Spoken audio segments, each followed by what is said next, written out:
Hi guys, welcome back to my channel. Today I'm going to show you how you can install plugins, free plugins in Adobe After Effects. So I don't want to talk about how you can download the free plugin from the sources from the internet. So you can search by yourself. You can try to search on your Google Chrome or your browser free plugins for Adobe After Effects all versions.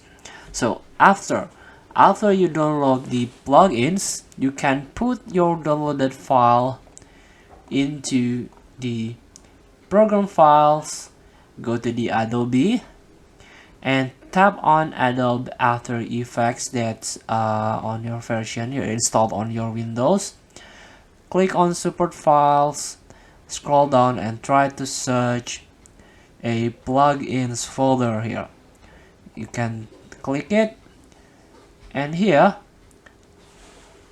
you can click on the effects and you can paste or you can put your downloaded plugin into this folder.